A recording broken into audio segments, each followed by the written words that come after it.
नमस्कार दोस्तों, स्वागत है आपका हमारे चैनल कथा परदेश में।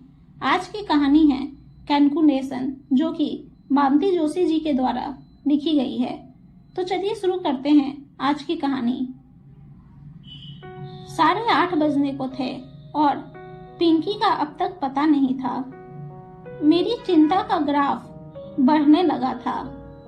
सर्दियों में अंधेरा वैसे ही जल्दी घिर आता है और शहर में रोज होने वाली घटनाएं मन को डरा देती हैं। बच्चों को हमारी परेशानियों का कोई एहसास नहीं होता, बल्कि मैं फोन भी करती हूँ तो वह नाराज हो जाती है। कहती है और किसी का घर से फोन नहीं आता, बस मेरा ही घनघनाता रहता है।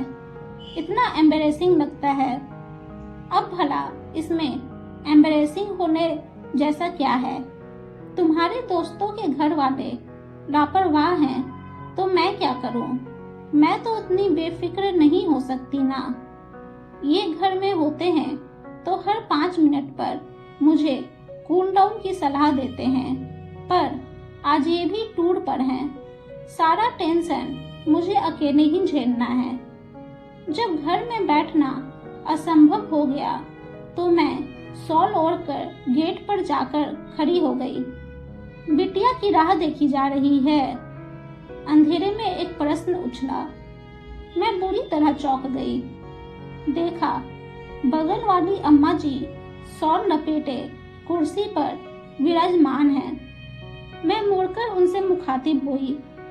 कंपाउंड वॉल पर टिकते हुए कहा, अरे देखिए ना, अंधेरा कैसा हो रहा है। इतनी रात को अकेली आती है तो चिंता होने लगती है। वह अकेले नहीं आती, एक लड़का घर तक छोड़ने आता है। मैं चकित होकर उन्हें देखते रह गई। पिंकी ने उनका नाम चुंगी नाका रखा है। वह गलत नहीं है। अपने बरामदे में बैठकर वह पूरे मोहल्ले की खोज खबर रखती है। थोड़ा बुरा भी लगा। जरा सी तुलसी के साथ पूछा, आप अब तक यहाँ ठंड में क्यों बैठी हुई हैं? अरे बेटा अभी अभी दफ्तर से लौटा है, उसका चाय नाश्ता हो जाने दो, फिर भीतर जाऊंगी। मतलब? अरे मुझे देखेगा तो पास बैठा लेगा, मेरा हाथ चाँद पूछेगा, दफ्तर की बातें बताएगा। बहू को यह सब अच्छा नहीं लगता। कहती है शादी क्यों की, जिंदगी भर आप माँ के पल्लू से बंधे रहते। कहते हुए उन्होंने शॉल और कसकर लपेट ली। मैं चुप हो गई। हर घर की अपनी समस्या होती है, उससे खुद ही निपटना पड़ता है।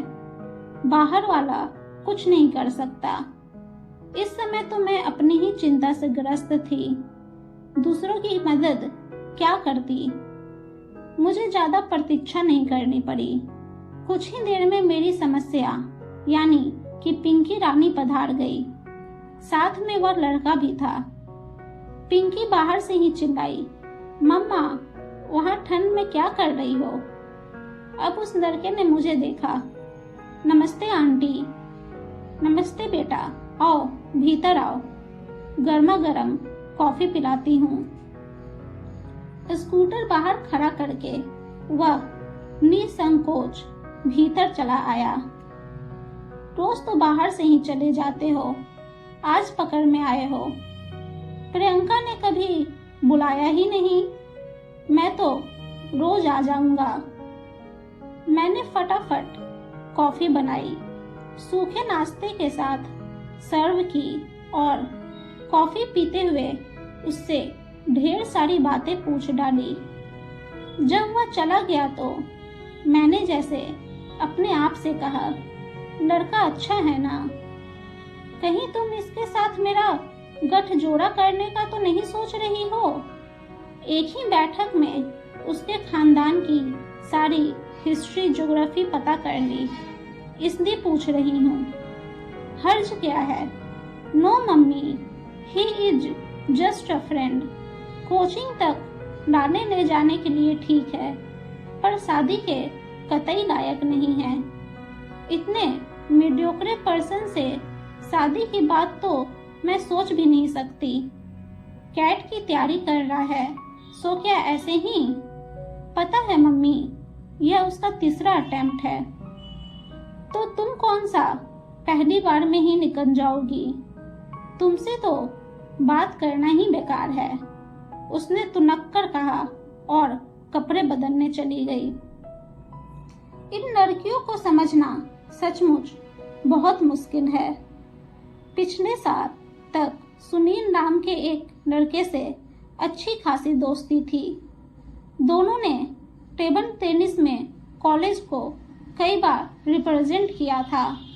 फिर एकाएक उसका आना बंद हो गया। मैंने पिंकी से पूछा तो बोली, जनाब खेल खेल में लाइफ पार्टनर बनने के सपने देखने लगे थे।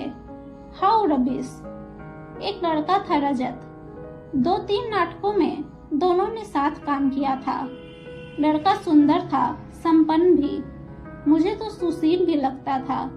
पर पिंकी जी बोली, मम्मी उसे ऑफ स्टेज देखोगी ना तो तुम्हें मतली आ जाएगी। फिर उसके साथ काम क्यों करती हो? Because he is a fine actor. कल को बॉलीवुड में जाकर बड़ा स्टार बन गया तो? नो चांस मम्मी, वह तो बस लोकल हीरो है। वहाँ तो ऐसे सैकड़ों मारे मारे फिरते हैं, कोई घास नहीं डालता। मैंने सुना है लड़कियां उस पर जान छिड़कती हैं। लड़कियां पहले दर्जे की बेवकूफ होती हैं, तभी तो ऐसे लोगों की बनाती है। कई बार मेरा पूछने का मन होता है कि लाडो, तेरी नजर में कोई मिस्टर परफेक्ट है भी? उस दिन कॉलेज से लौटते ही बोली, मम्मी थोड़ा विटामिन एम स्प्रे करो, पार्लर जाना है। क्यों? कॉलेज में फंक्शन है कोई?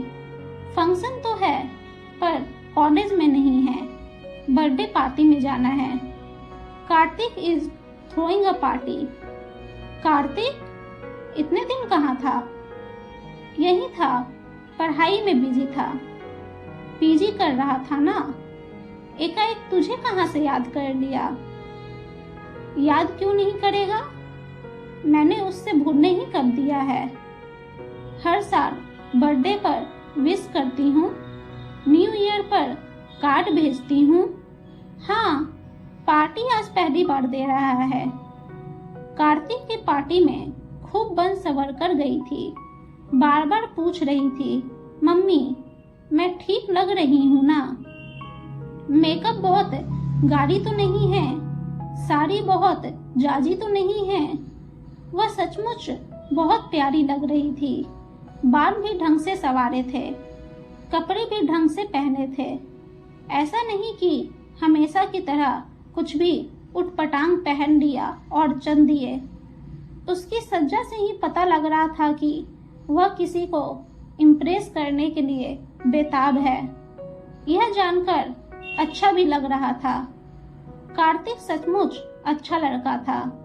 बहुत अरसे पहले वे लोग हमारे पड़ोसी थे। उसकी बहन कीर्ति पिंकी की क्लासमेट थी। माता पिता दोनों डॉक्टर थे, अक्सर बिजी रहते थे। कार्तिक का अधिकांश समय हमारे यहाँ ही गुजरता था। फिर मोहल्ले बदल गए, पर एक ही क्लास में होने के कारण कीर्ति और पिंकी की दोस्ती बनी रही। हायर सेकेंडरी के बाद वह भी भाई की तरह मेडिकल में चली गई। आना जाना कम हो गया, एक तरह से बंद ही हो गया। यह तो आज पता चला कि पिंकी उन लोगों के, खासकर कार्तिक के बराबर संपर्क में है। अच्छा लगा। जाते समय मैंने उसे ढेर सारी हिदायत दी। जल्दी लौटना, ऑटो में अकेले मत आना, किसी भरोसेमंद आदमी की कार में ही बैठना। उसे अच्छा तो नहीं लग रहा था, पर चुपचाप सुनती रही। आखिर उसके पापा को ही दया आ गई। झल्ला कर बोले, बस भी करो अब, लड़की अब बच्ची नहीं रही, खासी बड़ी हो गई है। इस बात को तुम कब समझोगी? बच्ची नहीं रही, बड़ी हो गई है, इसलिए तो इतनी फिक्र हो रही है। पर यह बात पुरुष के दिमाग में कभी नहीं आता। फिक्र करने का जिम्मा जैसे माँ ने ही उठाया हुआ है। रात को वह लौटी थी तो काफी थकी थकी सी लग रही थी। मुझे आश्चर्य नहीं हुआ। जानती हूँ आजकल की पार्टियों में सिर्फ खाना पीना थोड़े ही होता है। डांस के नाम पर अच्छी खासी हुड़दंग नीला होती है। शोर इतना कि कान के पर्दे फट जाएं। कैसी रही पार्टी? मैंने पूछा। ठीक ही थी, उसने बेरुखी से कहा और सोने चली गई। अब मुझे ताज्जुब हुआ। और कोई दिन होता तो मुझे पूछने की जरूरत नहीं पड़ती, वह आते ही शुरू हो जाती। यह भी भूल जाती कि आधी रात हो रही है और मम्मी जो उसके लिए अब तक जाग रही थी सोना चाहेंगी। पर आज तो उसे बात करना भी मुहाल लग रहा था। जाते समय जो उत्साह फूट पड़ रहा था उसका लेस मात्र भी अब बाकी नहीं था। सुबह चाय के समय उसके पापा ने पार्टी के बारे में पूछा तो बोली, पापा पार्टी तो शानदार होनी ही थी। उसने अपनी एंगेजमेंट जो अनाउंस करनी थी। अरे वाह, किससे शादी कर रहा है? अपनी बैचमेट से। दोनों ने साथ ही पीजी किया है। इसका मतलब है घर में डॉक्टरों की एक पूरी फौज तैनात है। तब तो उनके नर्सिंग होम का भी एक्सटेंशन होगा। बिल्कुल होगा। अब वह केवल मैटरनिटी होम नहीं रहेगा, वहाँ बड़ी से बड़ी सर्जरी होगी। इसलिए तो उस बॉर्डन से शादी कर रहा है। अगर उसे पीजी में एडमिशन नहीं मिलता तो उसे लिफ्ट थोड़े ही देता, किसी और को पटा लेता। उसका स्वर अत्यंत कैसाला हो गया था। अंकल आंटी भी तो उसकी डिग्री पर ही रिझे हैं, नहीं तो कार्तिक के सामने तो वह कुछ भी नहीं है। इट इज अ बिजनेस दिन और निलौर। और फिर उसका स्वर एकदम तरल हो आया। पापा, आजकल लोग नाप तौल कर ही प्यार करने लगे हैं ना? उसके स्वर का गीलापन मुझे भीतर तक भिगो गया। मन हुआ उसे गले से लगाकर संतावना दूं, कहूं कि लाडो, इसमें कार्तिक का क्या दोष है?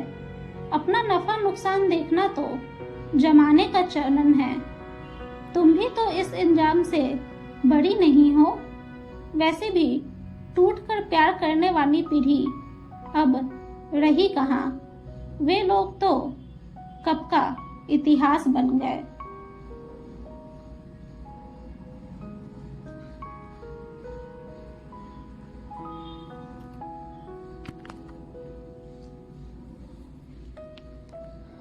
उम्मीद है दोस्तों आप सबको यह कहानी पसंद आई होगी।